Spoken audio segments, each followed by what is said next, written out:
ఈరోజు మన చందమామ కథల్లో అదృశ్యకరణి అనే కథ విందాం.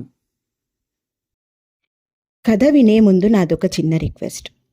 మీరు గనక మా ఛానల్ని మొదటిసారి చూస్తున్నట్లయితే ప్లీజ్ తప్పకుండా సబ్స్క్రైబ్ చేయండి. ఇక కథలోకి వద్దాం. పుష్పక నగరంలో శమంతకుడు అనే దొంగ ఉండేవాడు. వాడు రాత్రిళ్ళు దొంగతనాలు చేస్తూ పగలు మర్యాదస్తుడిలా జీవిస్తూ ఉండేవాడు. వాడు ధనవంతుడే కాక నిజంగా మర్యాదస్తుడే అనుకుని ఒక ధనికుడు వాడికి తన కూతురు చెంపావతినిచ్చి పెళ్లి చేశాడు. చెంపావతి గుణవతి, శీలవతి, నీతిగా బతకాలనే ఆశయం కలది. తన భర్త దొంగ అని తెలియడానికి ఆమెకు ఎంతో కాలం పట్టలేదు. అప్పుడు ఆమెకు కలిగిన బాధ అంతా ఇంతా కాదు. భర్తను మంచి దారిలో పెట్టాలని ఆమె ఎంతగానో ప్రయత్నించింది. కానీ శమంతకుడికి భార్య మాటలు చెవికెక్కలేదు. కొన్నాళ్లకు చెంపావతికి కొడుకు పుట్టాడు. వాడికి సుమనుడు అని పేరు పెట్టాడు శమంతకుడు. తండ్రికి వలనే సుమనుడు కూడా దొంగ అవుతాడేమోనని చెంపావతికి భయం పట్టుకున్నది. ఆమె బాగా ఆలోచించి కొడుకు 5వ సంవత్సరం రాగానే చదువు సంధ్యలకని తన తల్లిదండ్రుల ఇంటికి పంపివేసింది. 18 ఏళ్ళు వచ్చే వరకు సుమనుడు తాతగారింటే పెరిగాడు. దొంగతనంలో కొడుకును తనంతటి వాణ్ణి చెయ్యాలని శమంతకుడు ఉబలాట పడుతున్నాడు. కొడుకు 18 ఏళ్ల వాడయ్యాడని తెలియగానే అతడు వెళ్ళి వాణ్ణి తన ఇంటికి తీసుకొచ్చేశాడు. చెంపావతికి దిగులు పట్టుకున్నది. ఆమె ఒకనాడు రహస్యంగా సుమనుడికి వాడి తండ్రి ఎలా బతుకుతున్నది చెప్పి, నువ్వు నీతిగా ఏదో వ్యాపారం చేసుకుని బతుకు, అంతేగాని నీ తండ్రిలా దొంగవు కాకూడదు, అదే నా కోరికే అన్నది. అలాగేనమ్మా అన్నాడు సుమనుడు సంతోషంగా. ఇది జరిగిన వారం రోజుల తర్వాత శమంతకుడు కొడుకుతో డబ్బు సంపాదించడానికి ఎన్నో మార్గాలున్నవి. వాటిలో ప్రముఖమైనది దొంగతనం. ఈరోజు నువ్వు నాతో వచ్చావంటే ఈ విద్యలోని సులువులన్నీ నేర్పుతాను అన్నాడు. వద్దు నాన్న, దొంగతనం చేసి పట్టుబడితే జీవితంలో అంతకంటే అవమానం మరేదీ ఉండదు. నేను ఏదైనా వ్యాపారం చేస్తాను అన్నాడు సుమనుడు. మూర్ఖుడా, వ్యాపారంలో తప్పక లాభాలొస్తాయన్న నమ్మకం లేదు. అంతా దైవాధీనం. నా మాట విను, నా విద్య నేర్చుకో అన్నాడు శమంతకుడు కోపంగా. నాన్న, నేను వ్యాపారం ప్రారంభిస్తాను. అది నా వల్ల కాకపోతే పోయిందేమీ లేదు. అప్పుడే దొంగతనాలు ఆరంభిస్తాను. దొంగతనంలో వేరే మెలకువలు నేర్చుకోవలసిన అవసరం నాకు లేదు. అదృశ్యకరణి అనే విద్య అభ్యసిస్తాను. ఆ విద్య వల్ల నేను తలుచుకున్నప్పుడల్లా మాయం కాగలను. ఆ సమయంలో ఎవరైనా నా చేయి పట్టుకుంటే వాళ్ళు అదృశ్యమైపోతారు. ఈ విద్యను నేర్పిన గురువు ముందు, జన్మనిచ్చిన తల్లిదండ్రుల ముందు తప్ప ఎవరి ముందైనా ప్రదర్శించగలను అన్నాడు సుమనుడు. శమంతకుడు అనుమానంగా, అలాంటి కబుర్లు నేను నమ్మను అన్నాడు. అయితే ఈ రాత్రికి మనం ఒకరి ఇంటికి దొంగతనానికి వెళదాం. కేవలం నా విద్యను ప్రదర్శించడం కోసమే. అక్కడ దొంగతనం చేయడానికి మాత్రం వీల్లేదు.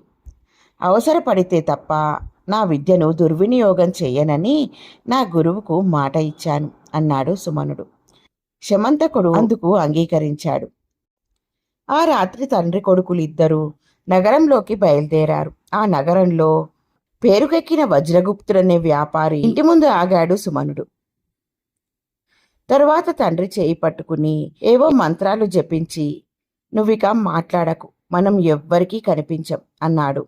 ఇంటి చుట్టూ పెద్ద ప్రహరీ గోడ ఉన్నది. శమంతకుడు ఆ గోడ దూకాలని అనుకున్నాడు. సుమనుడు అతన్ని వారించి, చక్కని రాచమార్గం ఉండగా మనకి అడ్డదారులెందుకు అన్నాడు. ద్వారం వద్ద కాపలావాడున్నాడు. అయినా సుమనుడు శమంతకుడు లోపలికి వెళుతుంటే వాడేమీ పట్టనట్టు ఊరుకున్నాడు. ఇద్దరూ కొంత దూరం నడిచి భవనం సింహద్వారం చేరుకున్నారు. సుమనుడు తెరిచి ఉన్న ద్వారం గుండా లోపలికి పోతూ తండ్రిని, జాగ్రత్త, నా చేయి మాత్రం వదలకు అని చిన్నగా హెచ్చరించాడు. లోపల ఏదో విందు జరుగుతున్నది. కానీ ఒక్కరూ ఆ తండ్రి కొడుకులను గమనించలేదు. సుమనుడు తండ్రిని భవనంలోని అన్ని గదులకు తీసుకుపోయాడు. ఒక గదిలో 4 పెద్ద పెద్ద పెట్టెలున్నవి. వాటిల్లో రత్న మాణిక్యాలు, బంగారు నగలు, బంగారు కాసులు, చీనాంబరాలు ఉన్నవి. అవి చూసి శమంతకుడి కళ్ళు చెదిరిపోయాయి. సుమనుడు వారించకుండా ఉన్నట్లయితే అతడు అక్కడి నుండి ఎంతో కొంత అపహరించుకుపోయేవాడే. తండ్రి కొడుకులిద్దరూ తిరిగి ఇల్లు చేరాక, నీ విద్య ముందు నాకు తెలిసినదంతా దిగదుడుపు. ఈ విద్య నాకు నేర్పవా అన్నాడు శమంతకుడు. దానికేం, తప్పక నేర్పుతాను అన్నాడు సుమనుడు. తరువాత అతడు తండ్రికి అదృశ్యకరిణి పూజా విధానం ఎంత కఠినమైనదో చెప్పాడు. ఆ విద్య నేర్వకోరిన వాళ్ళు ప్రతిరోజు పురాణ పఠనం చెయ్యాలి, నీతి గ్రంథాలు చదవాలి, గంటసేపు దైవపూజ చెయ్యాలి. ఇవన్నీ యథావిధిగా చేశాక రాత్రి పడుకోబోయే ముందు అదృశ్యకరిణి మంత్రాన్ని 100 సార్లు జపించాలి. ఇలా 10 సంవత్సరాలు చేస్తే ఆ విద్య శమంతకుడి వశమవుతుంది. శమంతకుడు అదృశ్యకరణి విద్య నేర్చుకునేందుకు పట్టుదలగా పూజా విధానం ఆరంభించాడు.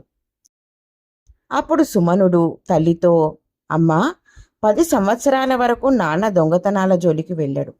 ఈ కాలంలో నీతి గ్రంథాలు పురాణాలు చదువుతూ దైవ పూజ చేయడం వలన ఆయనలో దొంగతనం చేయడం తప్పు, పాపం అన్న భావం కలిగే అవకాశం ఉన్నది. ఇంక నేను వ్యాపారం ప్రారంభించడానికి ఏ అడ్డంకి లేదు అన్నాడు.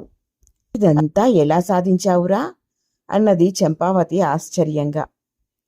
తాతగారింట ఉండి చదువుకునేప్పుడు నాకు వజ్రగుప్తుడి కుమార్తెతో పరిచయం అయ్యింది. ఆమెకు నేనంటే ఎంతో ఇష్టం. ఆమె సాయంతో ఈ నాటకం ఆడగలిగాను అంటూ గతరాత్రి తాను చేసిందంతా సుమనుడు తల్లితో చెప్పాడు. అంటే నీ తండ్రి దొంగ అని వాళ్ళందరికీ తెలిసిపోయిందా అన్నది చంపావతి నొచ్చుకుంటూ. లేదమ్మా, నాన్న ఆరోగ్యం బాగాలేదని, అయినా సంపాదించేందుకు శ్రమపడుతున్నాడని వాళ్లకు చెప్పాను.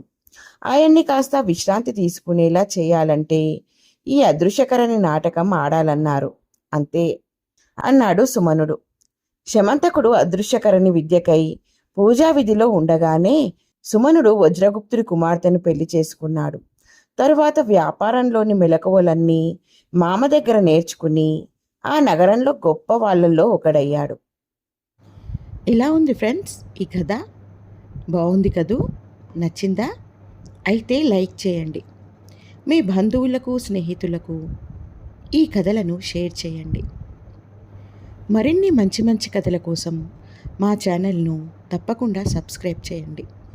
మరొక మంచి కథతో మళ్ళీ కలుద్దాం. ఉంటాను మరి.